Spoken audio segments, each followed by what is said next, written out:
United States has just 5% of the world's population, but with 2.3 million people incarcerated, the country has 25% of the world's prison population. These numbers are more grim when looking at incarcerated African Americans. While only making up 13% of the country, African Americans make up approximately 50% of prisoners. On today's episode of The Agenda, we will be examining the reentry process here in Delaware. What happens to an inmate when they are released from federal or state penitentiary? Where do they go? What employment opportunities do they have? What support systems are available for them to avoid reincarceration? Saad Soliman, founder of Piece by Piece Incorporated, located in Bear, Delaware, is on a mission to mentor recently released inmates because for him, it's personal.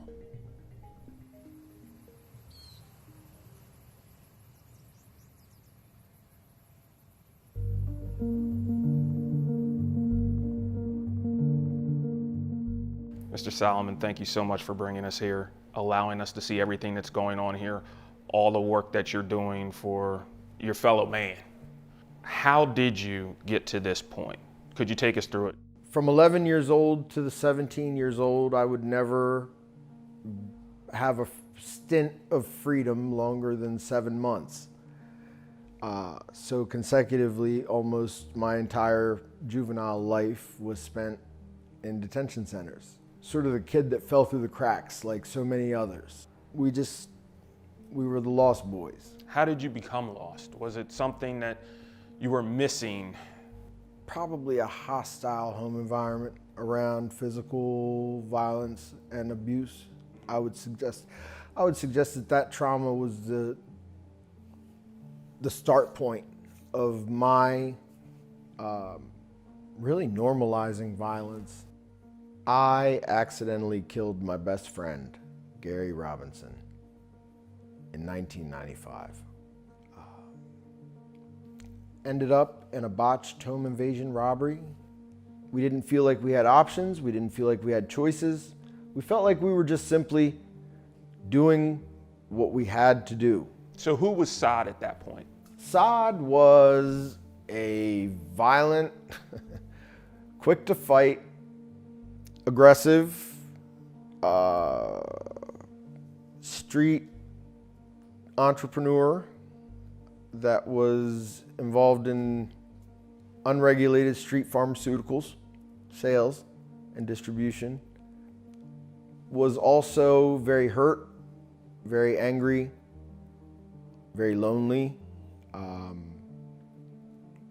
and had found solace in my brotherhood that I had formed in the streets. I was 17 years old. I was sentenced as an adult to serve 15 years in the adult penitentiary. So tell us a little bit about where we are right now. So today we are sitting on a beautiful 10-acre campus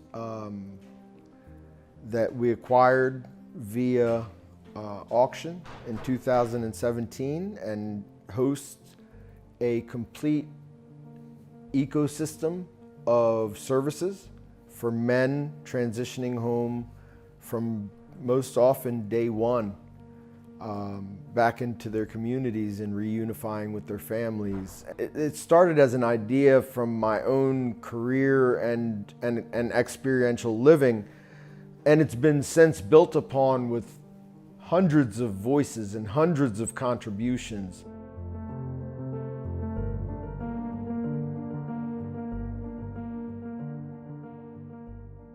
You take an individual man or a woman that's coming home after serving a significant amount of time in prison. They have nothing. So what do they need? They need family reunification. They need shelter. They need treatment. They need, in some cases, education. In most cases, they need healthcare. They need transportation, they need food, they need some more advanced educational stuff, some marketability, reintroduction, and that's what happens here. This is the first step. Did you receive that when you were released from prison? No. What did you receive when you were released from prison? An ankle bracelet. Wasn't a model inmate. I was in prison, doing what I was doing in prison, surviving. And from 17 to 32, during those formative years, I was essentially raised by lifers. These were men that had no chance of parole, that were doing the whole thing. Yes. They were your role models. Yes.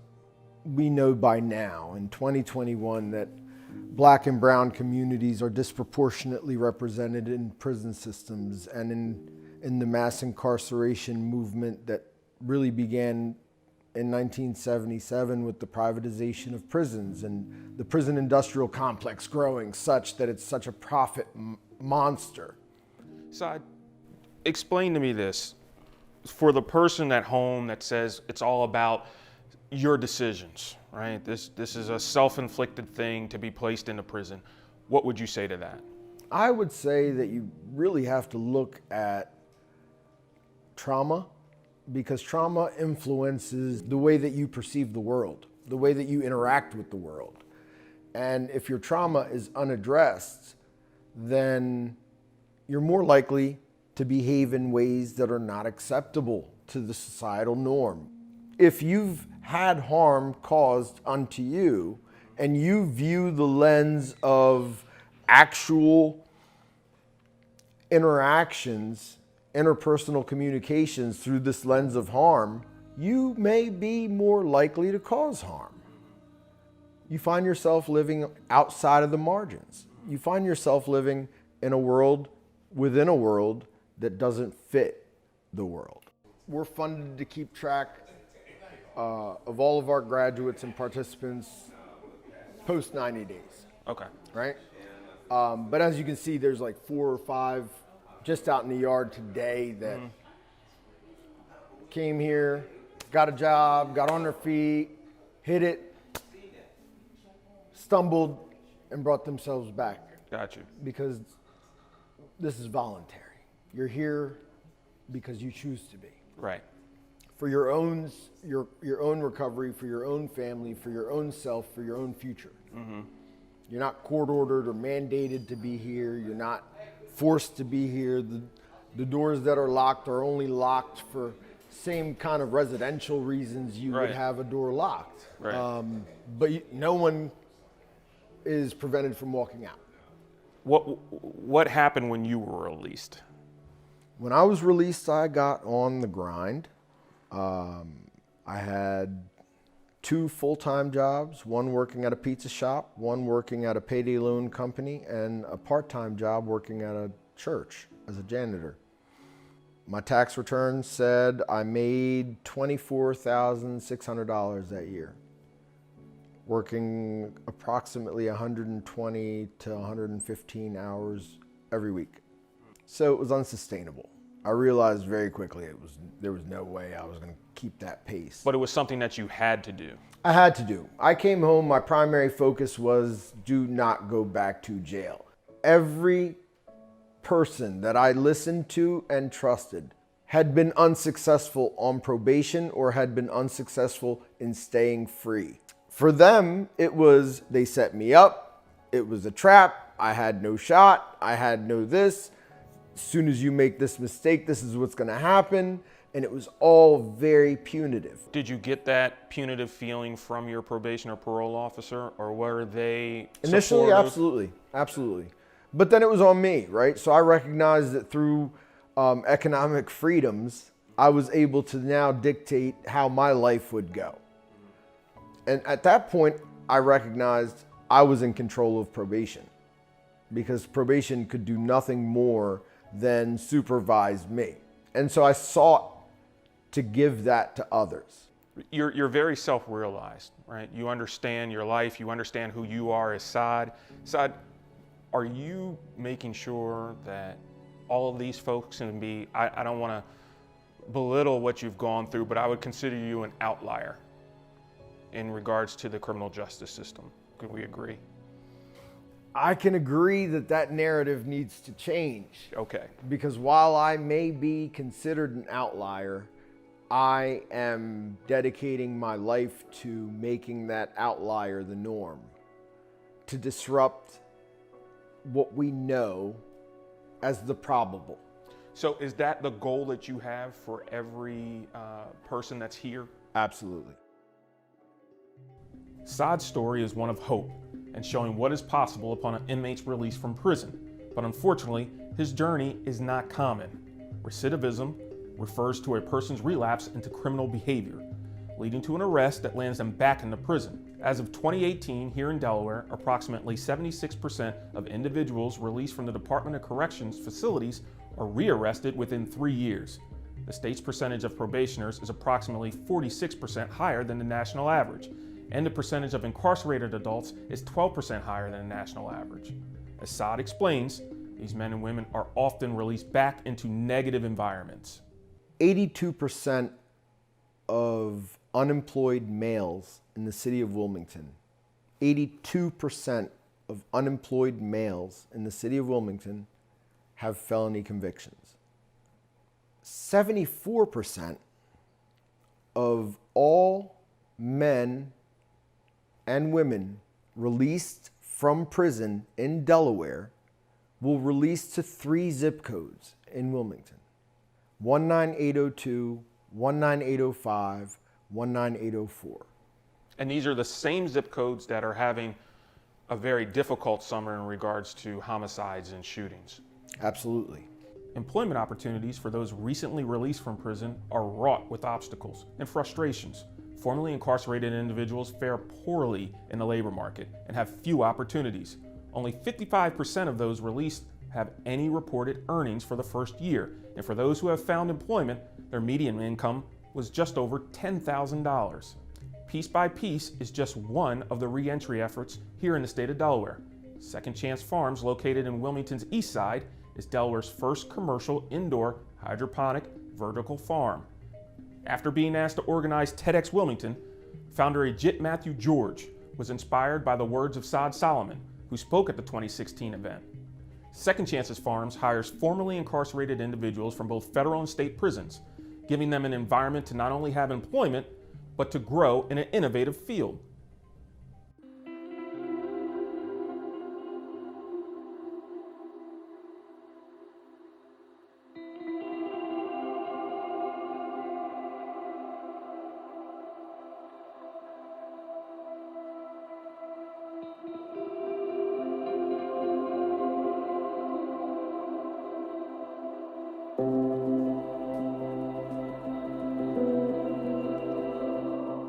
I have never been to prison myself, never even visited a prison before all this, and never knew anybody in prison, although it turns out I knew a lot of people, they just didn't tell me. I am an unlikely traveler, if you may, to creating a second chance farm. As far back as I can remember, it's probably the day my father passed away. So he had a drug addiction that nobody knew about. And then we just found him overdosed one day. And up until that point, you know, as much as I can remember, we had a pretty decent life. But once that happened, it all went downhill. My mom got into prescription medications. So it was kind of like I lost both parents. My mom, she got arrested when I was about 5, 6 years old. Of course, 6 years. So me and my brothers was living with my grandmother. My dad got arrested the same time, around the same time, for bank robbery. He caught a 25-year bit. By the time my mom got home, I was 11 years old. And I had already started being in the street by then. So our first stop is going to be the vestibule. It's pretty much where we garb up, hairnets, gloves.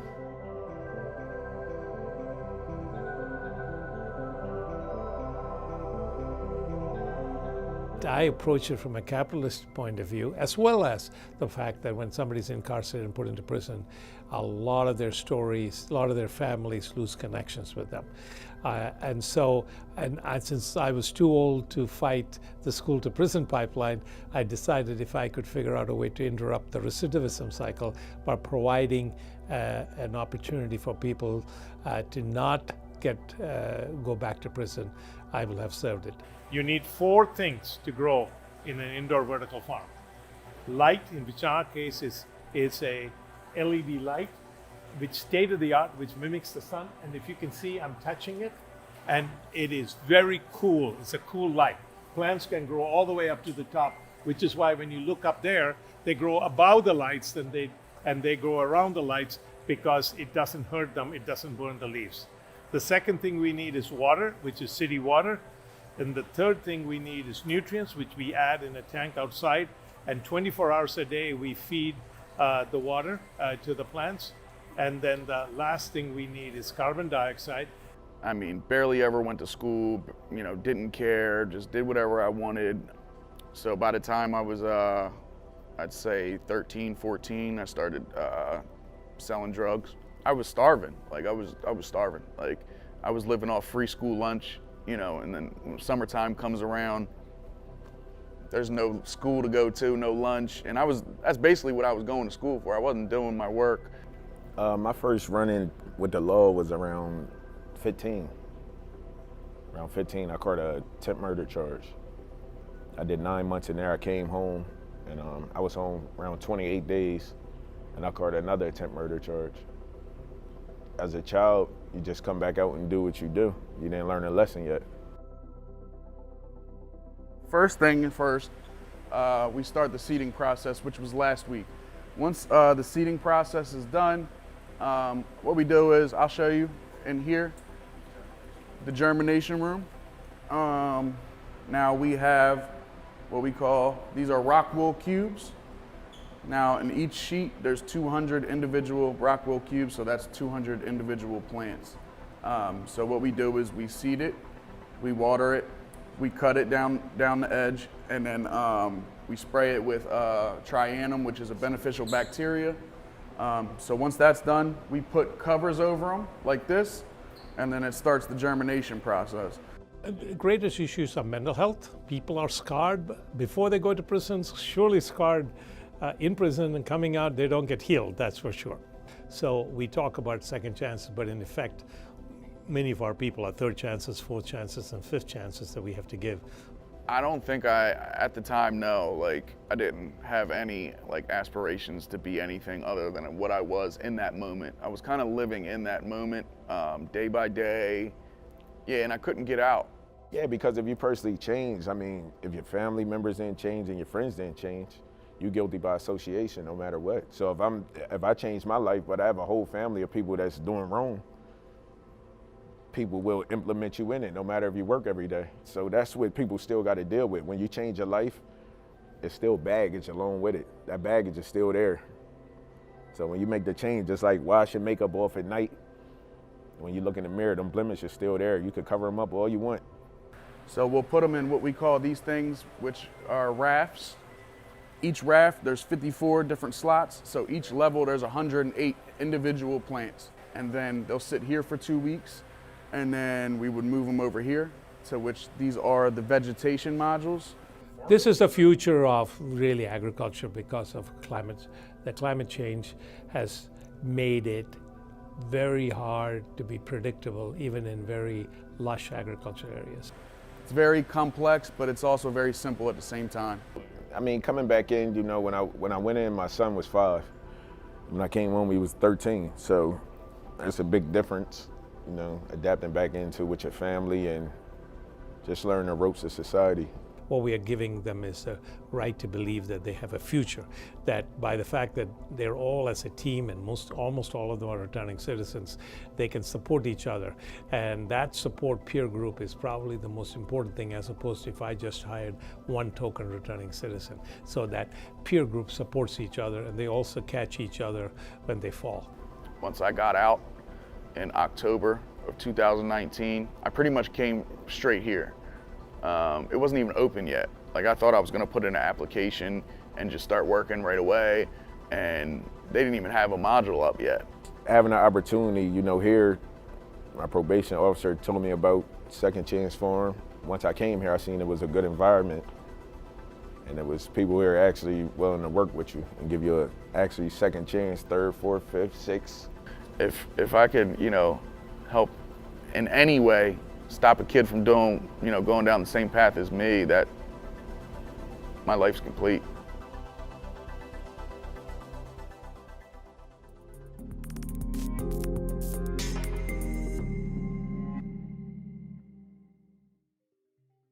2018, Delaware Governor John Carney signed Executive Order 27, creating the State of Delaware Correctional Reentry Commission.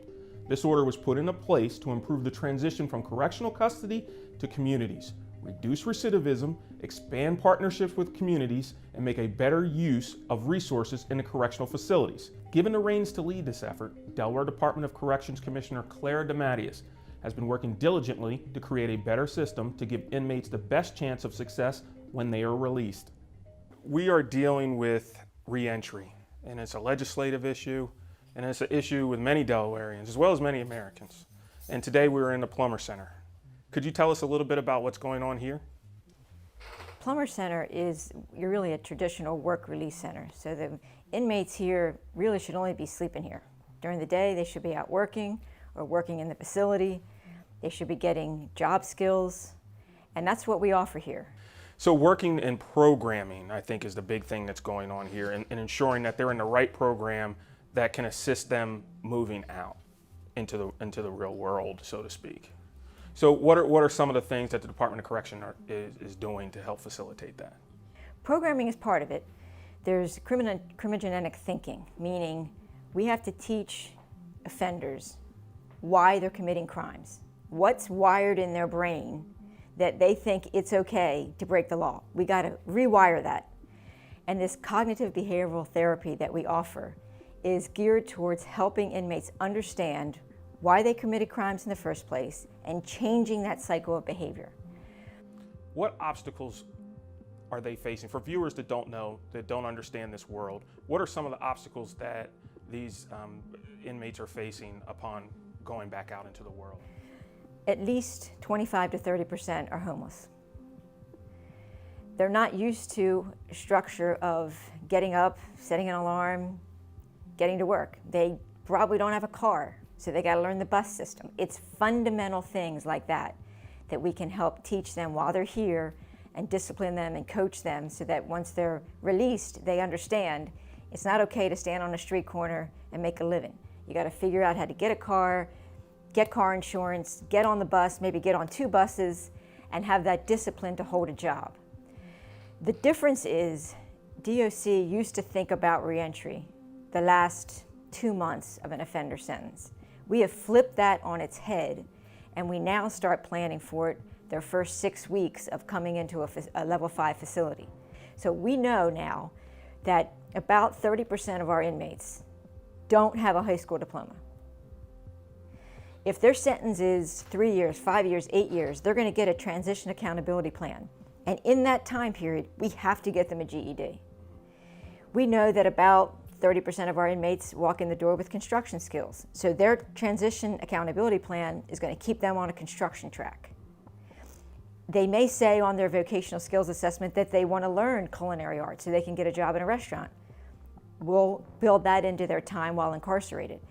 And then the level 4 facility, the community corrections facility, will be a flow down to that, to continue that if they need an additional certification. You know, all the Amazons and the big distribution centers that are coming to Delaware.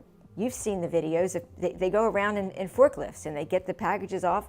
Who operates those forklifts? People who are in Plummer right now are getting that certification so they can walk out the door here and get a high-paying job at Amazon. Well, I've heard nothing but good things about the program. Now, legislatively, what's on the agenda right now? I think we mentioned before about House Bill 158, and Senator Brown is working on that. Could you tell us a little bit more about that? It has passed the House and the Senate. It's waiting the governor's signature, and the governor certainly supports it. It was a bill that the Department of Correction went to the legislature and asked them to pass. Right now, we have a lot of offenders, particularly in our level 5 facilities, who want to work in the facilities. They can't go out and do work release. But we don't have the ability to expand jobs. Previously, we couldn't get funding for that. So what we creatively came up with is give us, General Assembly, the authority to expand prison-based jobs, and an offender who has those jobs will get good time credits, and up to 5 days a month if they don't have any other disciplinary issues. That then goes towards reducing their sentence. So there's a big incentive for offenders to get those good time credits. So that's awesome. The other thing that concerns us, and other people on the agenda have brought this up as far as mental health, And how is that being dealt with for inmates that are going through reentry programs? How is that being addressed, and what are some programs that they can participate in? There is, we know that at least 50% of our inmates, have mental health issues and need mental health counseling.